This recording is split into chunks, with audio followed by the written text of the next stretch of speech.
오늘은 어린 다윗의 신앙 고백입니다. 저는 예전에 기도할 때 기도 제목이 참 많았습니다. 눈에 보이고 또 당장 내 앞에 닥치는 그 문제 앞에 그 문제가 해결되기를 기도 많이 했습니다. 기도할 때에도 이것 주십시오, 저것 주십시오라고 하는 그런 기도도 많이 했습니다. 기도 응답도 내 틀에다가 맞춰놓고는 하나님을 내 틀과 내 생각, 내 기준에 맞추고는 내 생각대로 내가 원하는 대로 되어지면 그게 기도 응답이구나, 나 기도 응답 받았다, 그런 생각을 많이 했습니다. 목사가 되고도 내가 열심히 하면 되겠지라고 하는 생각도 많았습니다. 말로는 그리스도가 주인이라고 이렇게 말하면서 아직도 내 안에는 내가 주인이었습니다. 목회를 하면서도 내가 이것저것 많이 해야만이 교회가 부흥되는 줄 알았습니다. 그런데 복음을 알고는 이게 틀린 생각이었구나. 내가 한 가지 기도만 하게 되었습니다. 오직 복음 전하는 목사입니다. 이것 외에 제가 기도할 게 뭐가 있겠습니까? 오직 이 복음을 누리고 전도하는 목사가 되게 해주십시오. 요한복음 3장 16절 말씀에 보니까 하나님이 세상을 이처럼 사랑하사 독생자를 주셨으니 이는 그를 믿는 자마다 멸망하지 않고 영생을 얻게 하려 하심이라 라고 말씀합니다. 이것은 이 땅에 지금 많은 사람들이 다 이 멸망 가운데 빠져 있다라고 하는 말입니다. 그럼 멸망이 뭡니까? 여러분, 사업하다가 사업이 망한 것이 멸망입니까? 내가 건강하다가 어느 날 병이 들어서 죽게 되었다, 그게 멸망입니까? 그럴 수 있겠지요. 그러나 그보다 더 큰 멸망이 뭔지 아십니까? 이 땅에 살아가면서 하나님을 모르는 것, 그게 멸망입니다. 하나님은 분명히 살아계시는데 내가 안 믿는 것, 그게 멸망입니다. 하나님을 모르고 하나님을 안 믿으니까 죄의 저주와 재앙 속에서 거기에 빠져서 결국은 마귀 자녀된 삶을 사는 것입니다. 그래서 자신도 모르게 평생을 그렇게 살다가 어느 날 죽음을 맞이하는데 영원한 지옥으로 끌려가는 것입니다. 이것을 세상 사람들은 사주다, 팔자다, 운명이다라고 말합니다. 누가복음 16장 19절에서 31절에 보니까 부자의 이야기가 여기에 나옵니다. 이 부자는 얼마나 부자였던지 고운 자색 옷을 입고 날마다 호화로운 잔치를 벌였다라고 말합니다. 그러나 여러분, 아무리 세상에 복을 많이 받았다라고 할지라도 누구에게나 찾아오는 것이 뭡니까? 죽음입니다. 히브리서 9장 27절 말씀에 보니까 한 번 죽는 것은 모든 사람에게 다 정해져 있다라고 말씀합니다. 누가복음 16장 23절에 보니까 이 부자가 죽어서 지옥에 갔습니다. 어느 정도 거기에 고통 가운데 있었는가를 성경은 말씀해 주고 있습니다. 음부의 고통이 너무 심해서 손가락 끝에 물 한 방울만 묻혀서 내 혀를 좀 서늘하게 해달라고 말합니다. 우리가 대충 말할 때 뭐라 그럽니까? 물 한 컵 주십시오, 물 한 바가지 주십시오, 이렇게 얘기하잖아요. 그건 아직 덜 갈증이 난 거예요. 진짜 갈증이 날 때는 물 한 방울만 혀에다가 대도 갈증이 해소됩니다. 이 부자가 손가락 끝에 물 한 방울 찍어서 내 혀를 좀 서늘하게 해달라고 이렇게 얘기했다는 거예요. 이게 지옥입니다. 그게 멸망입니다.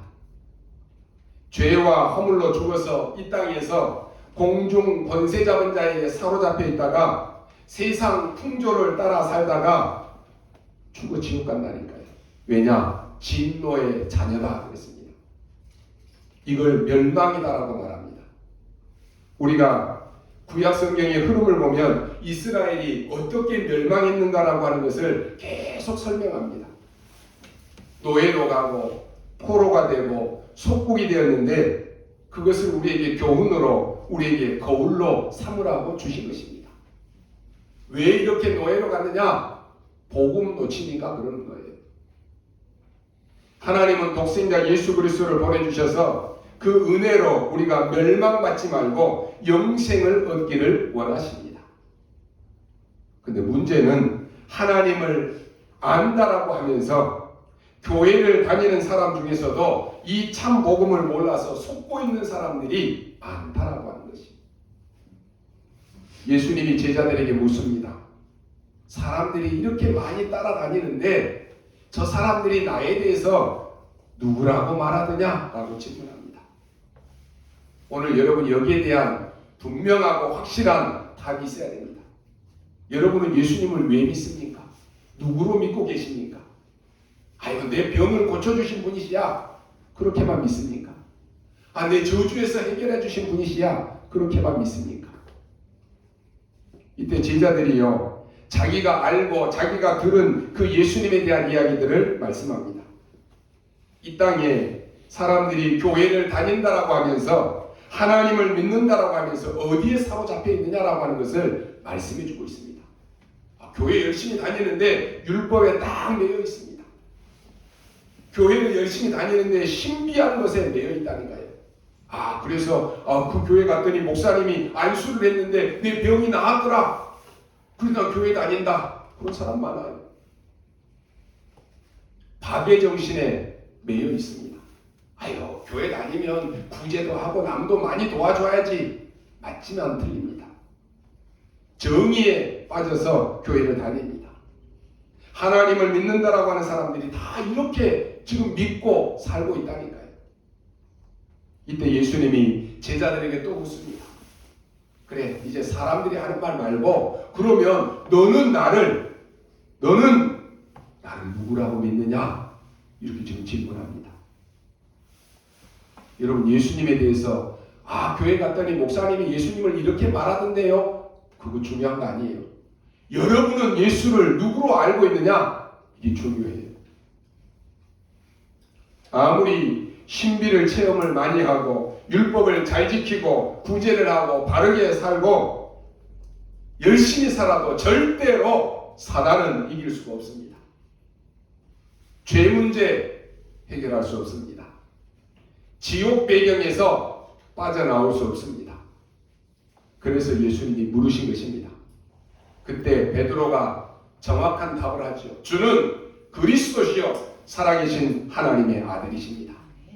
이 그리스도는 참 선지자 되신 그리스도입니다.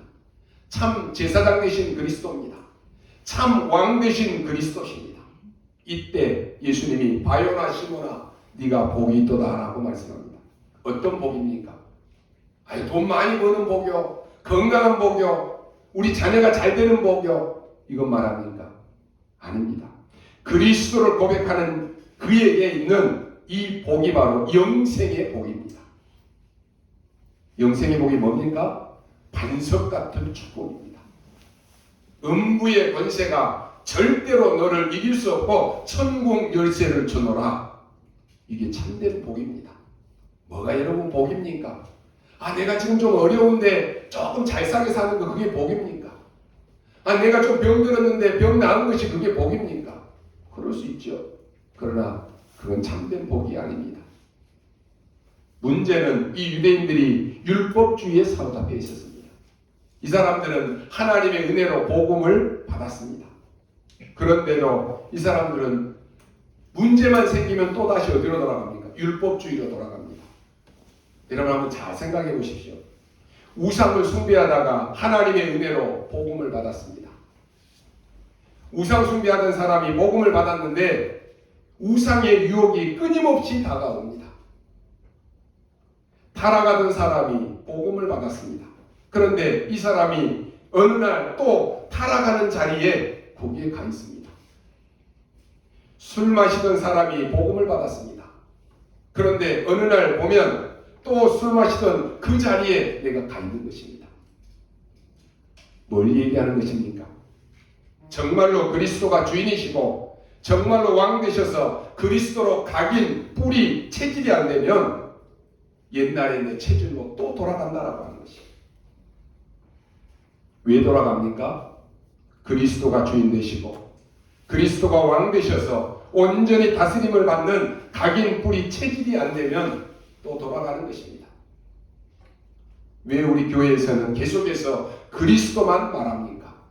왜 복음을 강조합니까? 왜 말씀의 흐름 속에 늘 있으라고 합니까? 바로 이것 때문입니다. 완전히 각인, 뿌리, 체질이 안 되면 다시 나의 과거로 또 돌아가는 것입니다. 여러분의 과거로 또 돌아가고 싶습니까? 옛날에 그렇게 안 되던 그 체질로 또 돌아가고 싶습니까? 이스라엘 백성들 보십시오. 문제 생기니까 다시 나 옛날에 노예했던 애국으로 돌아가는 게 낫다. 그 얘기하고 있다니까요. 그게 축복입니까? 그리스도가 나의 왕, 나의 주인이 되지 않으면 또다시 내 생각대로 사는 것입니다. 오늘 한나의 기도를 보십시오. 한나는 열심히 기도했습니다. 그런데 처음에는 틀린 기도를 했습니다. 왜 다른 사람에게는 다 자녀가 있는데 나에게 자녀가 없습니까? 저 군인 나에게는 자식이 있는데 왜 나에게는 없습니까? 그 기도했다니까요. 그러니 응답이 안 되는 것입니다. 어느 날 한나가 깨달았습니다. 내가 키우고 내 욕심과 내 미래를 위한 그 자녀 말고 나시린을 주십시오. 이 기도를 하는 것입니다. 이렇게 언약을 바로잡은 한 여자의 기도가 세계를 바꾼 것입니다. 오늘 저와 여러분이 정확한 언약만 붙잡으면 하나님은 저와 우리 교회를 통해서 237 나라와 치유, 서밋 운동을 일으키실 것입니다. 아마도 지금 여러분이 여기서 예배하고 헌신하고 헌금하는 여러분이 우리가, 우리 교회가 세계를 바꿀 만하다라고는 아마도 생각하지 않을 것입니다. 어떻게 내가 할 수 있어? 어떻게 우리가 할 수 있어? 우리 교회가 어떻게 할 수 있어? 그렇게 생각할 것입니다. 그런데 그것은 우리 생각이에요. 그건 내 생각입니다. 하나님은 그렇게 생각하지 않습니다. 여러분이 정확한 언약만 잡으면 우리의 무능과 우리의 연약함과 상관없이 세계를 변화시키는 줄 믿습니다. 그 언약을 잡고 낳은 인물이 바로 사무엘입니다. 이 사무엘에게 어떤 일이 벌어졌습니까? 기도하다가 하나님의 큰 언약을 보게 되었는데 사무엘의 말이 이날 이후로 한마디도 땅에 떨어지지 아니했다 그랬습니다. 기도를 아는 자 한 명을 통해서 모든 재앙을 막아버린 것입니다. 아마도 여러분이 잘 안 믿어지실 것입니다.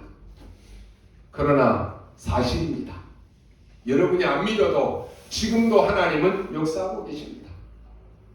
그래서 여러분 진짜 믿으시기 바랍니다. 여러분이 잡은 이 언약 하나가 세계를 살린다니까요.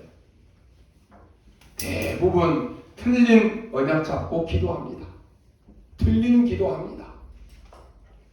여러분 지금부터 걱정하지 마시고 언약을 바르게 잡으십시오. 사무엘은 기도가 뭔가를 알았습니다. 기도가 뭔지 아는 사람은요 분명히 다릅니다. 보는 게 다르고 생각하는 게 다릅니다. 이날 이후로 사무엘의 말이 한마디도 땅에 떨어지지 아니했다. 이 사람이 세계를 변화시킨 것입니다. 그럼 기도를 안다라고 하는 말이 도대체 무슨 말입니까? 복음 깨달은 자가 기도를 안다. 사실상 끝나는 것입니다. 사무엘이 언약궤 곁에 누워있다가 하나님의 음성을 3번 들었습니다. 무슨 말입니까? 첫째로 언약 붙잡고 기도를 깨달으면 보호자의 축복과 시공간 초월과 237의 빛이 임하는 것입니다. 보호자의 축복이 사무엘에게 임했습니다. 세상 그 누구도 믿을 수 없는 이야기입니다. 성경에 가장 많이 기록되어 있는 내용인데 하늘 보호자의 축복으로 내가 너와 함께 하겠다라고 늘 성경에서는 약속하고 있습니다. 마태복음 25장에도 보니까 똑같이 기록하고 있는데 하늘의 권세와 땅의 권세를 가지고 너와 함께 하겠다라고 말씀합니다. 여러분 기도를 아는 자에게 이런 축복이 오는 것입니다. 그래서 기도하는 사람은 낙심하지 않습니다. 기도하는 사람은 인본주의 쓰지 않습니다. 기도를 아는 사람은 아무런 걱정하지 않습니다.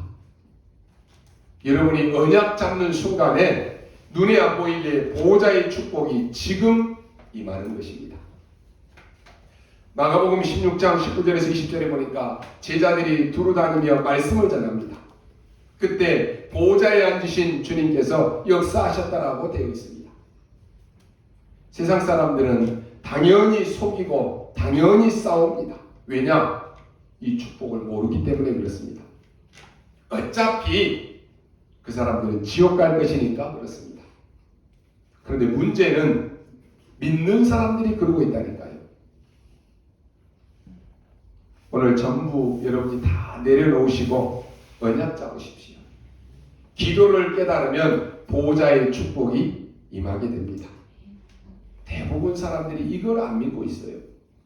안 믿으니까 어떻게 됩니까? 이스라엘이 이걸 안 믿으니까 언약궤를 빼앗겨 버린 거예요. 무서운 일이 벌어졌습니다.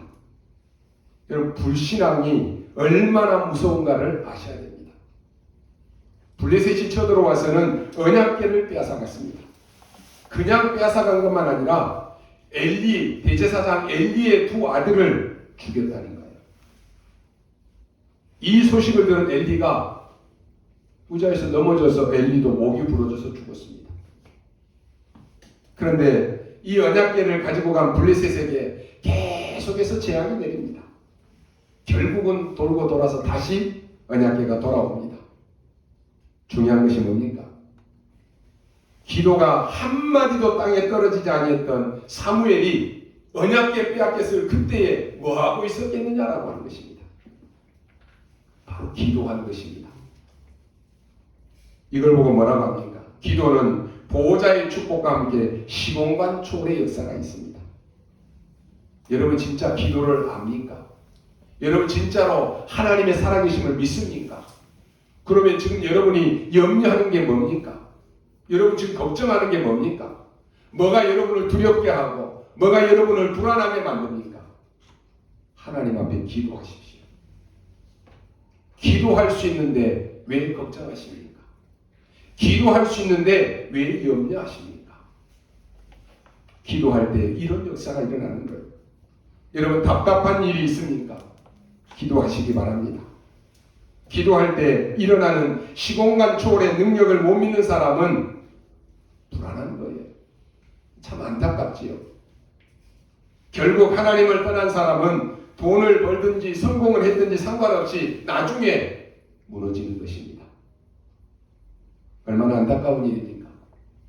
지금 사무엘의 말 한마디가 땅에 떨어지지 않았는데 이때 언약궤 곁에서 잠들었던 이 사무엘이 언약궤가 빼앗겼는데 과연 편안하게 잠들었겠느냐라고 하는 것이. 사무엘은 어릴 때 언약궤 곁에 있다가 보호자의 축복을 받았습니다. 하나님의 음성을 들었다니까요.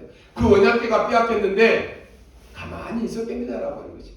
아유 나하고 내는 상관이 없으니까 잠이나 자자 그러겠습니까? 아무도 기도 안 하는데 언약궤를 빼앗기고 난 뒤에 사무엘이 기도한 것입니다.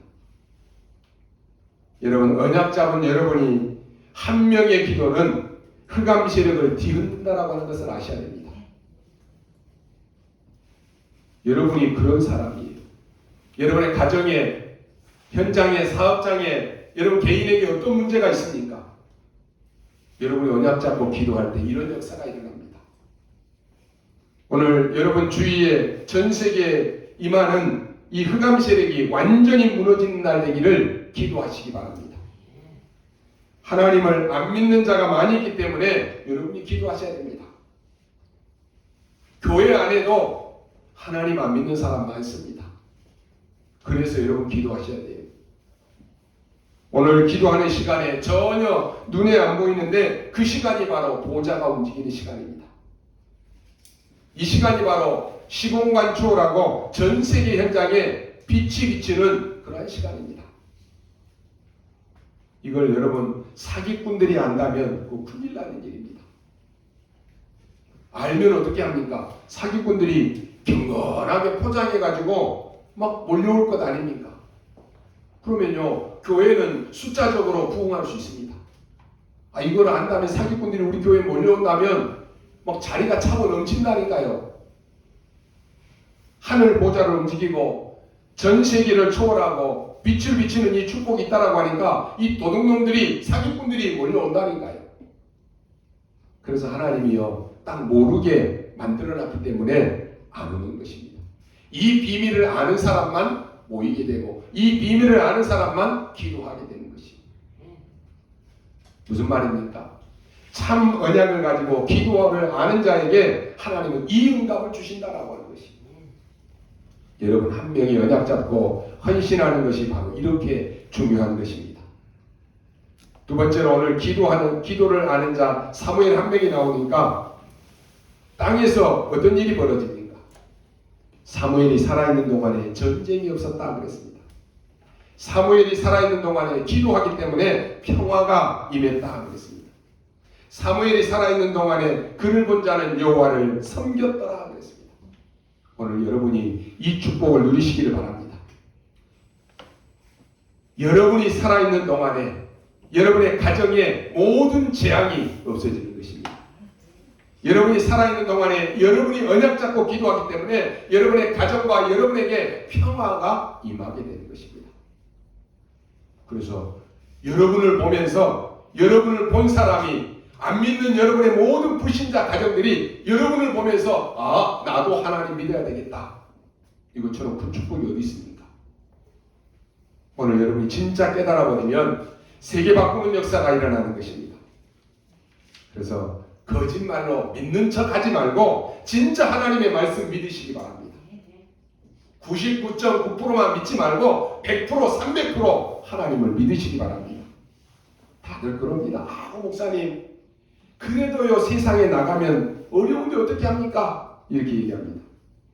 어렵게 보일 수 있습니다. 위기처럼 보일 수 있습니다. 문제처럼 보일 수 있습니다. 그러나 그게 아닙니다. 그게 거짓말입니다. 우리 랩런트들과 전도자 여러분이 정신 차리고 이 언약 딱 붙잡아야 됩니다. 사무엘처럼 하늘의 축복을 누리고 보호자를 움직이는 기도를 아는 자입니다. 이 언약은 반드시 땅에 전달됩니다. 그러니까 사무엘이 살아있는 동안에 전쟁이 없었습니다. 블레셋이 쳐들어오지를 못했습니다. 우리에게 제일 큰 축복이 뭡니까? 사무엘이 살아있는 동안에 평화가 있었더라. 사무엘이 살아있는 동안에 온 이스라엘을 다스렸더라. 이 말은 온 백성이 하나님을 믿었다라고 하는 말입니다. 아무 배경 없어도 괜찮습니다. 정말로 한번 언약 잡고 시작해 보시기 바랍니다. 나는 해도 안 되는데요. 진짜 여러분 언약 잡고 시작해 보셨습니까? 여러분이 너무 어렵습니까? 나는 지금 사방으로 우겨싸움을 당해가지고 나는 이제는 꼼짝달싹도 할 수 없는데요. 나는 지금 육신에 병 걸려서 죽게 되었는데요. 그렇습니까? 여러분이 어렵다라고 생각하는 그때 착각에 빠집니다. 나는 병들어 죽게 되었다라고 딱 생각하는 그때 착각에 빠진다니까요. 하나님은 여러분에게 바로 이 체험을 하라고 하신 것입니다. 배경이 없습니까? 천만다행입니다. 여러분이 배경이 있으면 그 배경 믿고 하나님 안 믿을 것 아닙니까? 근데 내게 배경이 없기 때문에 우리는 오직 하나님만 바라보는 것입니다. 그래서 우리는 이 언약 붙잡아야 됩니다. 정말로 복음을 누리고 기도를 아는 자입니다. 그걸 붙잡으십시오. 기도를 아는 자는 하늘을 움직이고 땅을 움직입니다. 세 번째로 이 축복이 이제 다윗에게 전달됩니다. 여러분, 영적인 것은 반드시 전달됩니다. 사무엘상 16장 13절에 보니까 이날 이후로 여호와의 신에 다윗이 크게 감동되니라 그랬습니다. 똑같은 말입니다. 이때부터 다윗에게 어떤 일이 벌어집니까? 다윗 한 명이 100년의 응답을 누리는 일이 벌어졌습니다. 100년의 응답이 뭔지 아십니까? 다윗은요, 우리가 어릴 때 수십 편의 시편을 기록했습니다. 시편이 150편까지 있는데 73편이 다윗이 지은 시입니다. 반 이상을 지었죠. 어릴 때 벌써 찬양이 얼마나 중요한가를 알았습니다. 그래서 다윗은 어릴 때 악신이 떠나갈 정도로 찬양의 능력이 있었습니다. 이 언약이 전달되니까 영역과 지력을 겸비하게 되었습니다. 믿음과 실력을 동시에 겸비하게 되었다니까요. 그래서 100년짜리 응답을 받은 사람이 나온 것입니다. 다윗이 은혜를 체험하니까요. 어떤 일이 벌어집니까? 위기 막는 일이 일어났습니다. 세상 모든 것에 어찌 위기가 없겠습니까? 그런데 가장 큰 위기가 뭡니까 지금? 이 블레셋이라고 하는 나라가요. 5개 이 강한 성을 가지고 있는 어마어마한 나라입니다. 옛날부터 세계를 침략하고 괴롭혔던 그 나라가 블레셋입니다. 그 나라의 3대 어마어마한 신을 모시고 있습니다. 큰 우상을 만들어 놓고는 영적으로 속이는 나라입니다. 이걸요 다윗이 꺾어버렸다니까요. 여러분 잘 아는 내용 아닙니까? 그 골리앗이라고 하는 장군을 어떻게 이겼습니까? 하나만 알면 됩니다. 다윗이 던진 돌에 맞아 죽었습니다. 사람들이 이렇게 말합니다. 아, 다윗이 던진 그 돌에 골리앗이 맞아 죽었어. 다윗과 골리앗의 싸움이다. 이런 얘기합니다. 맞는데 아닙니다. 다윗이 던진 이 돌이요 하나님의 손에 붙잡혀 있었던 것입니다. 그 증거로 다윗이 한 얘기를 보십시오. 나는 만군의 여호와의 이름으로 네게 왔다라고 이렇게 말합니다. 여러분이 가지고 있는 것이 뭡니까? 나는 보잘것없는데요. 아무것도 없는데요. 아무리 여러분이 적다라고 할지라도 그것이 하나님의 능력의 손에 딱 붙잡혀 있다라고 하면은 이런 역사가 일어나는 것입니다. 그래서 우리가 교회 안에 원네스 이루는 것이 너무 중요해요. 아무리 보잘것 없어도 여러분 한 사람의 그 작은 기도가 이런 역사가 일어나는 것이. 교회가 어떤 위기와 어려움을 처했을 때 내가 드리는 작은 헌금 하나로 가지고 교회 위기가 넘어갈 수 있어요. 하나님의 능력의 손에 붙잡히면 이런 역사가 일어나는 것입니다. 자그만하고 별것 아닌데 그것이 하나님의 손에 붙잡혔을 때는 위기 막는 일이 벌어지는 것입니다. 그것으로 끝난 게 아닙니다. 한 명에게 올바른 복음과 기도가 뭔가를 가르쳐줬더니 다윗 같은 인물에게 전달되었는데 1000년짜리 응답을 남겼습니다. 그게 뭡니까? 성전 건축입니다.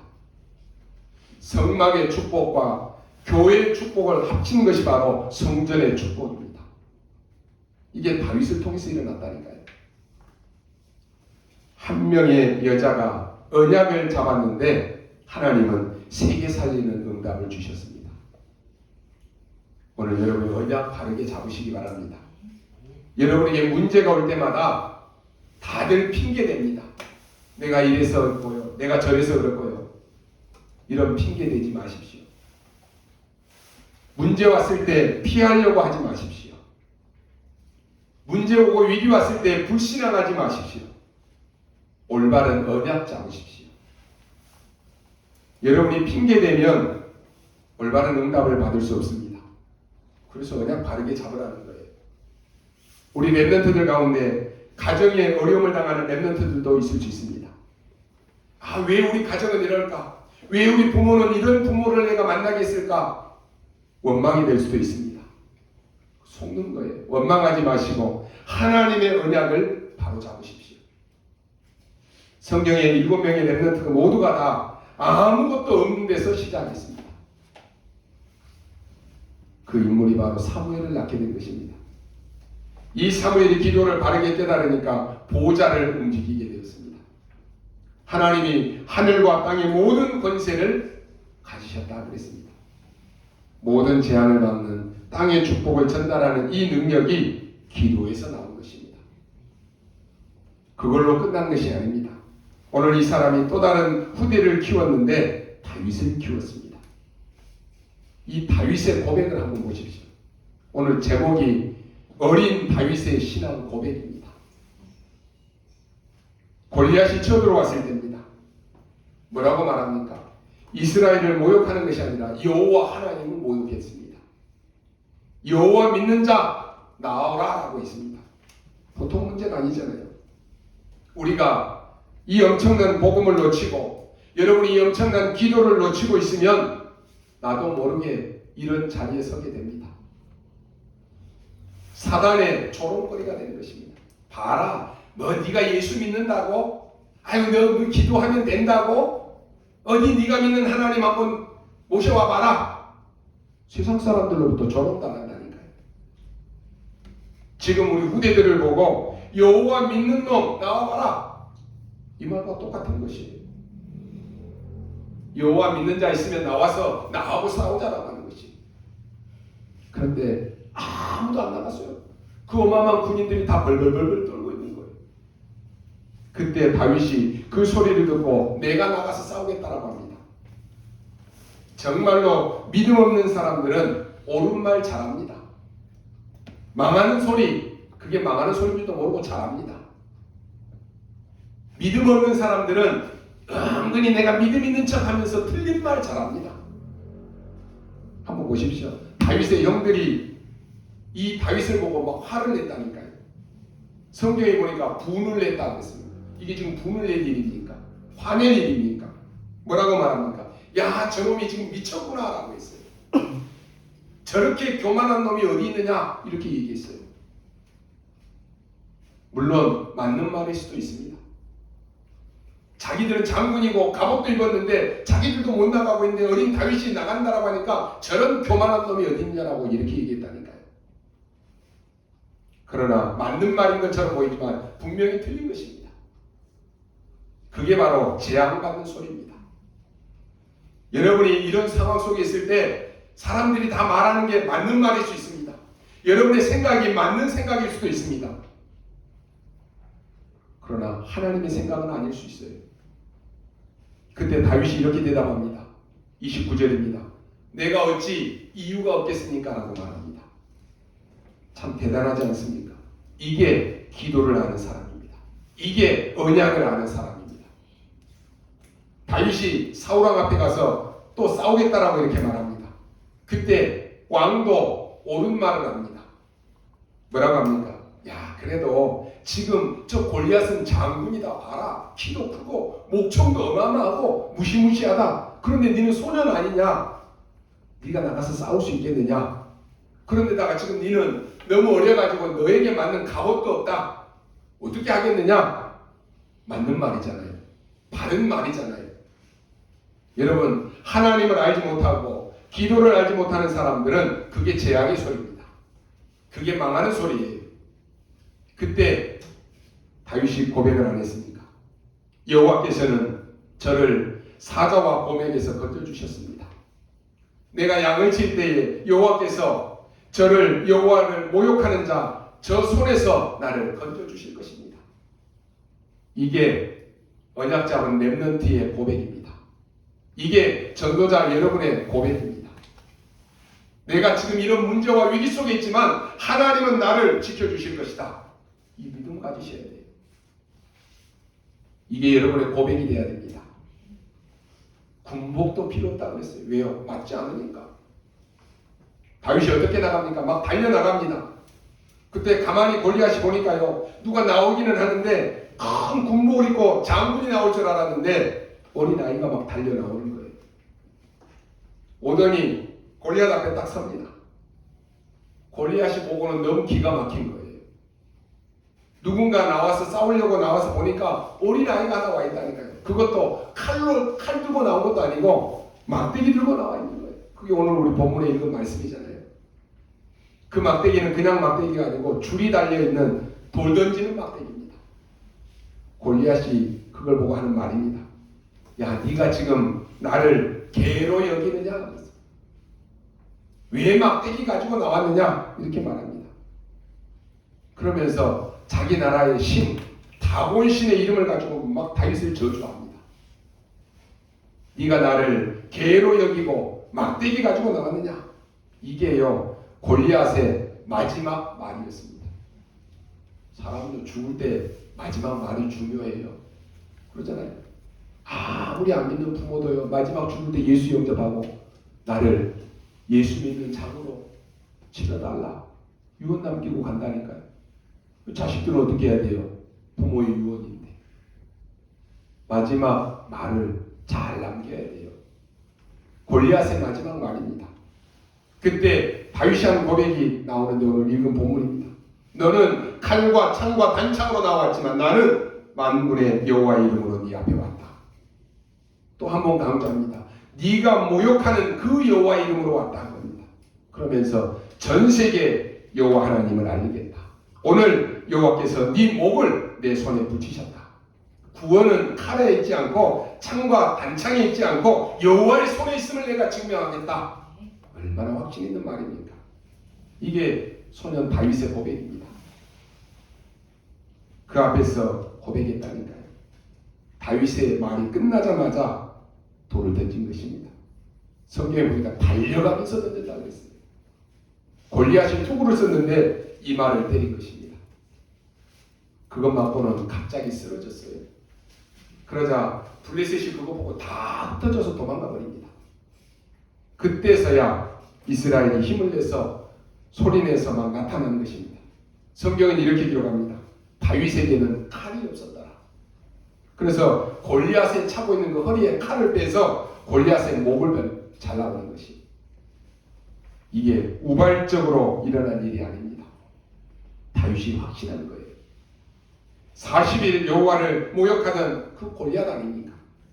얼마나 머리가 크겠습니까? 그 머리를 잘라서 들고 왔다니까요. 다윗의 마지막 고백입니다. 사울이 너무 놀라서요. 야, 도대체 네가 누구냐라고 이렇게 말합니다. 그때 다윗이 대답합니다. 내가요 전에 임금님 앞에서 찬양했던 어린 다윗 아닙니까? 그래야 될 거 아닙니까? 여러분, 왕궁을 섬기는 자로 불렀는데 사울이 다윗을 보면 모르겠습니까? 근데 물었다니까요. 네가 도대체 누구냐? 이걸 모르고 물었겠습니까? 아니면 알고 또 물었겠습니까? 상관없습니다. 어쨌든 거기에서 다윗의 신앙 고백이 나옵니다. 하나님의 종 베들레헴 사람 이새의 아들입니다 라고 이렇게 얘기해요. 그냥 인사처럼 보이지만요 많은 것이 여기 포함되어 있습니다. 오늘 우리는 이 언약을 진짜 붙잡으셔야 됩니다. 저는 개인적으로 제일 걱정되는 사람은 미래가 없는 사람입니다. 나이가 많아도 미래가 있는 사람이 있습니다. 나이가 젊어도 미래가 없는 사람이 있습니다. 요즘 젊은이들요 미래가 없어요. 여러분, 미래를 보고 바꿔야 됩니다. 미래를 본 사람은 간단한 답입니다. 하나님이 어째서 우리를 여기에 보냈겠습니까? 하나님이 어째서 여러분을 거기에 보내셨겠습니까? 하나님이 어째서 여러분에게 이 문제를 주셨겠습니까? 여러분, 미래를 보시기 바랍니다. 하나님은 놀랍게 우리에게 역사하십니다. 우리는요 이 기도의 힘을 회복해야 됩니다. 누구나 다 응답받을 수 있습니다. 여러분이 잘 아시는 갈렙은 말씀 받을 때 나이가 40세였습니다. 광야에서 방황한 45년 동안 여호와께서 말씀하신 대로 나를 살게 하셨다라고 고백했습니다. 광야 생활이 얼마나 힘든 생활입니까? 그런데 하나님은 그 갈렙을 딱 붙잡고 계셨고, 갈렙이 어려운 상황에서도 하나님은 갈렙에게 은혜를 주셨습니다. 갈렙은 광야 45년이 평탄한 그 삶은 아니었습니다. 하나님은 갈렙에게 많은 은혜를 주셨다라고 했습니다. 그래서 지금 내 나이가 85세인데 나는 나이에 묶이지 않는다라고 고백했습니다.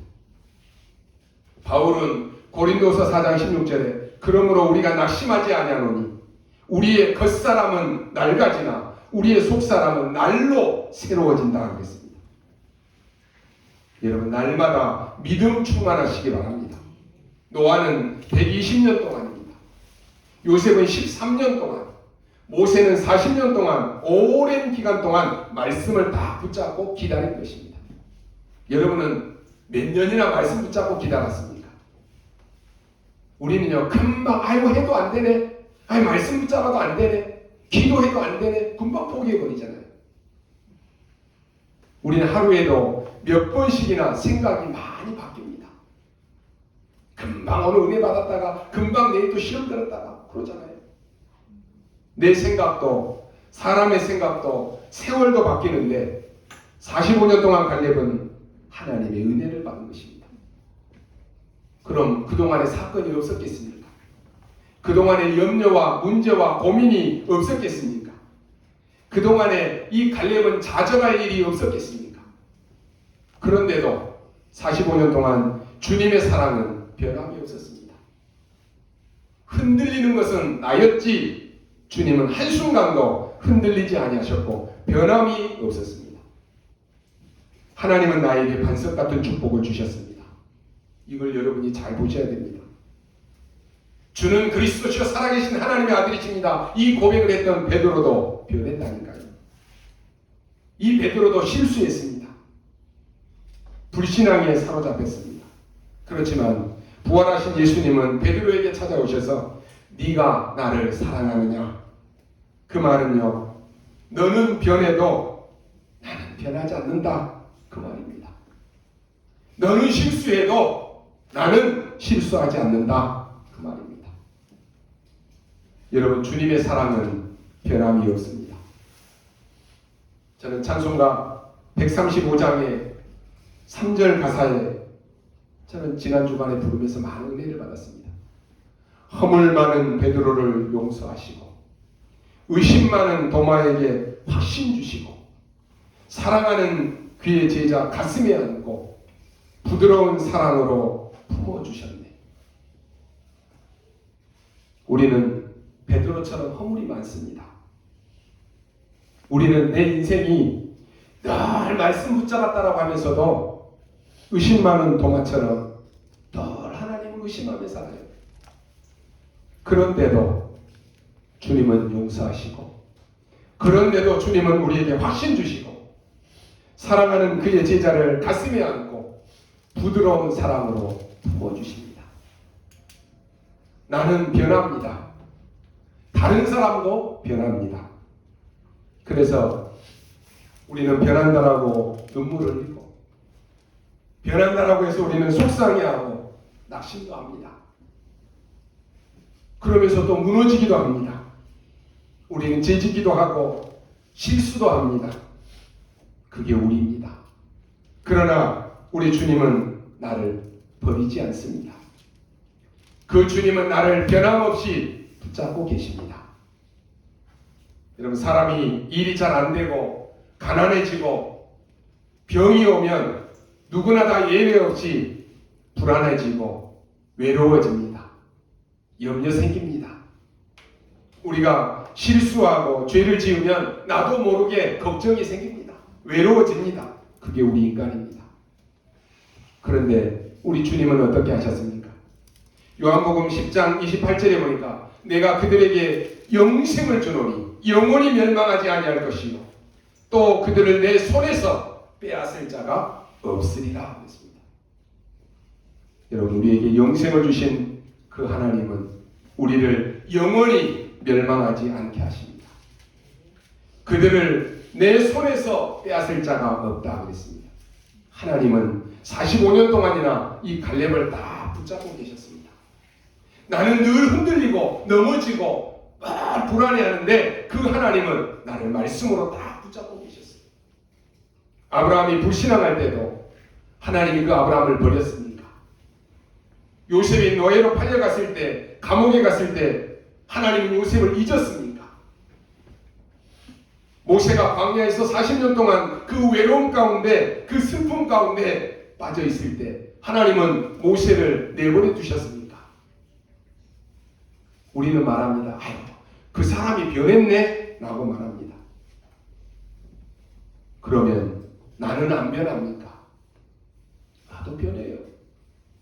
그런데 하나님은 변함이 없습니다.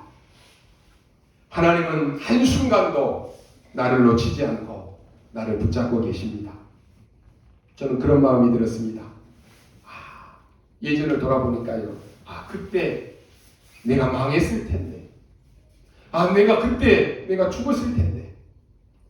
그때 내가 저주받았을 텐데. 그때도 하나님은 나를 붙잡고 계셨구나. 그때 내가 잘못하면 내가 잘못된 길로 갔을 텐데, 그때 내가 망할 길로 갔을 텐데, 그때 내가 나도 모르게 저주받을 길로 갔을 텐데, 그때도 하나님은 나를 붙잡고 계셨구나. 여러분, 사람의 생각은 수시로 변합니다. 우리가 살면서 문제도, 사건도, 불신앙도, 불안도, 염려도, 근심도 다가옵니다. 낙심될 일 때문에 눈물도 흘립니다. 불안하고 염려하고 고민 가운데, 좌절 가운데 있을 때도 있습니다. 그러나 우리 주님의 사랑은 변함이 없습니다.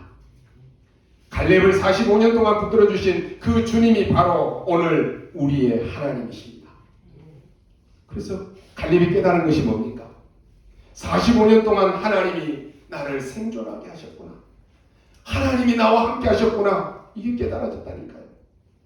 지금까지 함께 하셨다면 하나님이 45년 동안 나와 함께 하셨고 나를 붙들어 주셨고 그 하나님이 지금 나와 함께 하시면 저 아낙 사람들, 저 크고 견고한 성, 그 견고한 건 사실이지만 환경과 이 상황은 변함이 없지만 45년 동안 나를 붙들어 주시고 나와 함께 하신 그분이 지금 나와 함께 하시면 여호와의 말씀대로 그들을 쫓아내리다. 이게 갈렙의 고백이에요. 45년 동안 은혜 주셨고 45년 동안 나와 함께 하셨고 45년 동안 나를 인도하셨고 승리하게 하신 그분이 나와 함께 하시면 내 힘과 내 노력과 내 방법과 내 의지와 능력이 아닌 하나님이 하시면 된다. 이 고백이에요. 그래서 내 나이도 걸림돌이 안 된다라고 하는 것이 지금 내 환경, 내 문제 상관없다라고 하는 말입니다. 자, 한번 보십시오. 여러분들 흔들리는 것은 나였지 주님은 한 번도 흔들린 적이 없습니다.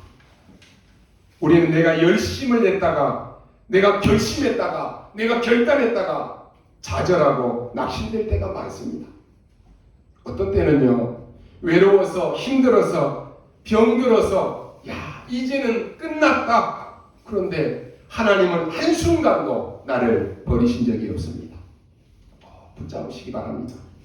하나님이 함께 하시면 됩니다. 여러분이 오늘 다윗처럼 우리 인생에 하나님이 함께 하셨습니다.